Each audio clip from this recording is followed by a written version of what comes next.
my name is Eileen Plemons, and I'm glad that you're joining me today. We are going to be studying the first letter that Paul wrote to the Thessalonian believers. So now would be a good time to get out something to write with, because I want to do this study by the way of kind of like a fill in the blank. And today we're just going to do the introduction, give you some background information so that you know when we're reading this letter what is going on behind the scenes. So this is called First Thessalonians, which actually, as a letter, it was just a letter to the Thessalonians. And I want to ask you, who do you think the author of this letter was? Well, if you said the Apostle Paul, that would be correct. He actually dictated this letter. And so who did he dictate the letter to? Who were the two co-authors? And they're mentioned in the letter. They would be Silas and Timothy. You're correct. All right. Who is the audience? Who received this letter? Well, the believers of Thessalonica, right? And the date is AD 50 to 51, about 20 years after Christ's crucifixion. And the place was probably a prison in Rome, because if you remember at the end of Acts, Paul was awaiting his trial from Caesar, who was Nero at the time, and he was waiting that in Rome. He was either in a regular prison or sometimes he was under house arrest with guards around 24/7, 365 watching him. All right, we talked about the type of literature, which is a letter, and this is the third oldest letter in our New Covenant Bible. The first one was Jacob or James, and the second one we just finished studying, which is Galatians. And I'm going through the letters in the Old Testament covenant by way of date, which one is the oldest and which one came last. So major themes of this letter are the gospel and faith, pleasing God, and the future. We are encouraged to maintain our hope in God by persevering, remaining pure, pursuing God's pleasure, and living in a way that prepares us for Christ's return. Now, the outline of this letter is as follows. The opening is chapter 1, verse 1. Then Thanksgiving for Faith, chapter 1, verses 2 through 10. Ministry explained and Thanksgiving renewed, chapter 2, verse 1 through chapter 3, verse 13. Exhortation to Christian living, chapter 4, verse 1 through chapter 5, verse 11. The letter closing is found in chapter 5, verses 12 through 28. And you understand, since this was a letter originally written, that it did not have these chapters and verses. It's there for our convenience. Okay, let me give you a little bit of background. This letter is full of encouragement and exhortation. So if you need to be uplifted, this is the letter to read. It will leave you richer in your spiritual life. It's also a deeply personal letter, and it gives us wise, practical advice on how to live our lives with gratitude, grace, and glory. Paul speaks to us as a mother, father in the faith, so it's good parental advice. The city of Thessalonica at this time had an estimated population of 100,000 people. That is a big city, folks. I don't know where you live, but in my county, we don't have half as many people in the whole county, so that is a big city. Now, what was the original name of this city? Do you know? It was called Thermi, Thermi. Now, what does Thermi mean? Well, think of the words thermostat or thermometer. What do those imply? Well, it has something to do with temperature, doesn't it? And Thermi actually translates to the word called hot springs. And in the United States, we have many cities called hot springs because usually there is a hot spring there. Now, the city was renamed, do you remember by who? It was renamed by Alexander the Great. Do you remember who he renamed it for? Well, he wanted to honor his half-sister. Now, Thessalonica was also home to a Jewish community, as well as many cults and false religions. Now, if you'll take out your map, we're going to be studying the map quite a bit today. So I hope you have one handy. I've got mine here. And we're going to be looking at two continents. One is the orange one, and one is the yellow one on my map. And on the orange one, I want you to find Galatia, which is in the center here.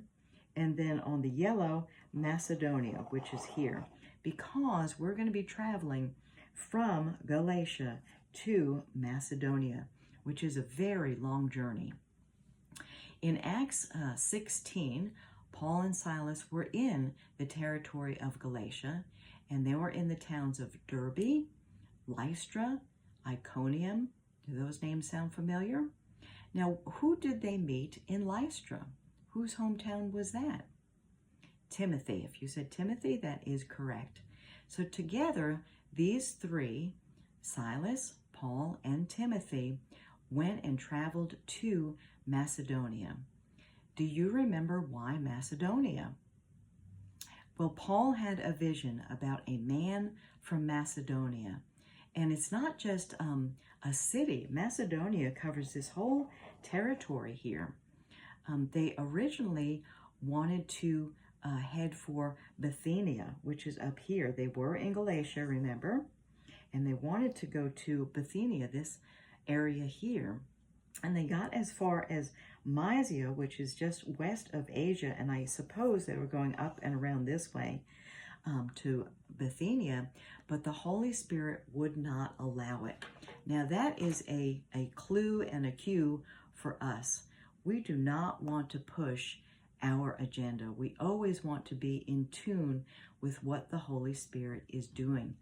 And so, just wait and he'll tell you where you're supposed to go and what you're supposed to be doing. And if you have an uneasy feeling in you, that means stop. Do not progress. Don't push your own agenda.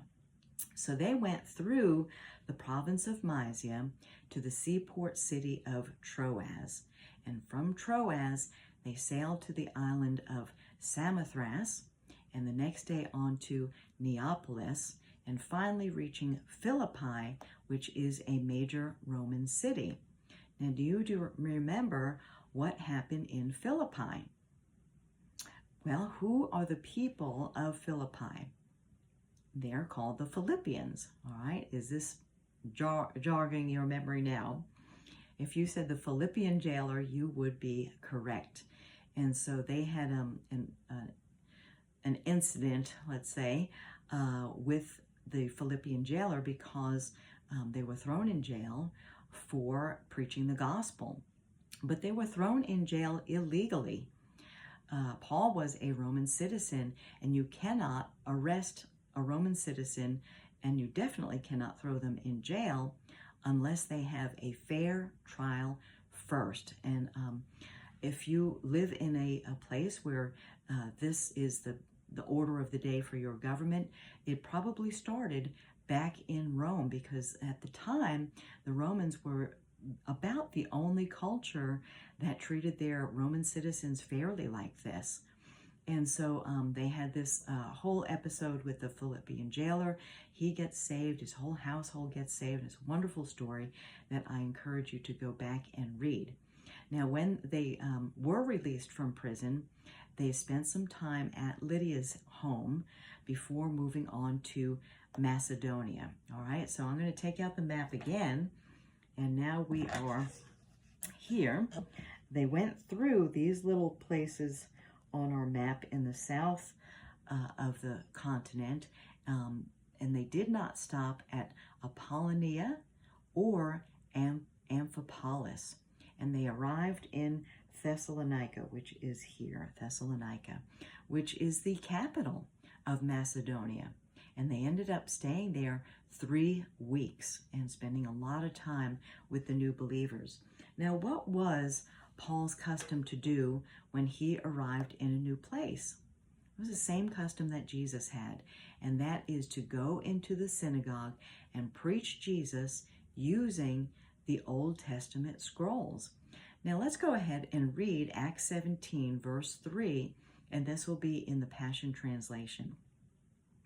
Paul challenged them by explaining the truth and proving to them the reality of the gospel, that the Messiah had to suffer and die, then rise again from among the dead.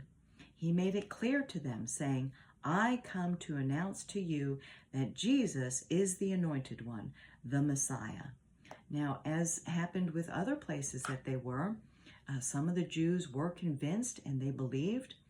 In this city, some of the prominent women believed, which of course always helps a ministry. You'll see that in the future.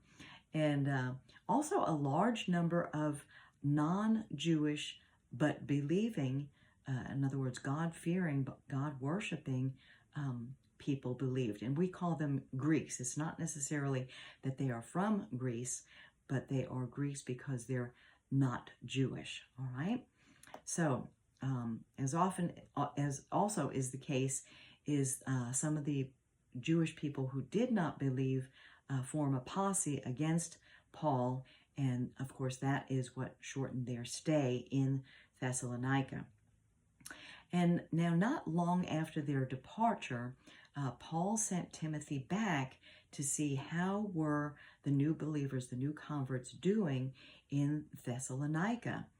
And you know, it's always a good thing to touch base on a regular basis with the new believers in your congregation, or the new believers that you have told about Jesus to them. They need that. We don't just take a baby and drop them off in the nursery and say, okay, see you in a couple of years. You know, they need to be fed. They need to be cared for. They need to grow up in the faith. And we are responsible for that. It's not somebody else's job.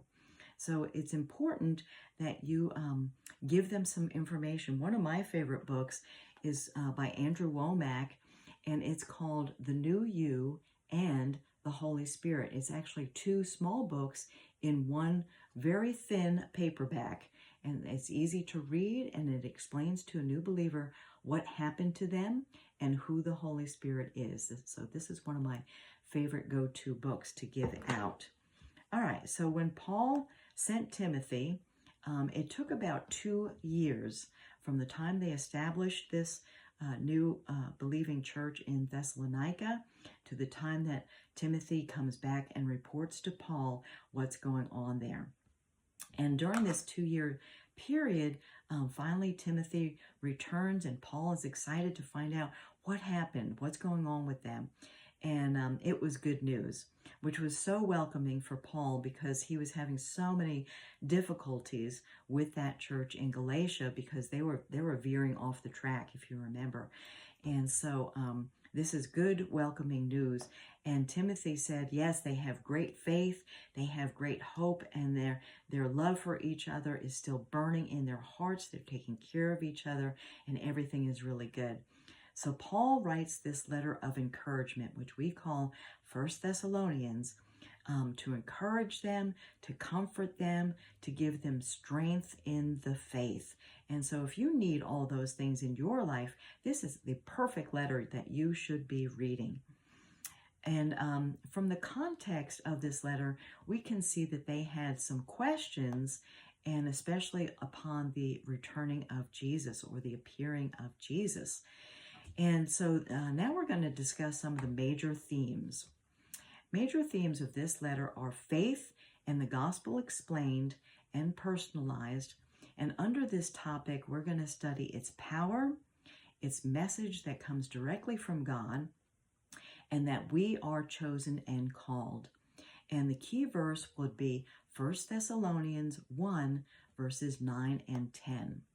Another major theme is living to please God. And under this theme, we have putting faith into practice, living a particular way, which is called holiness, and keep faithfully growing.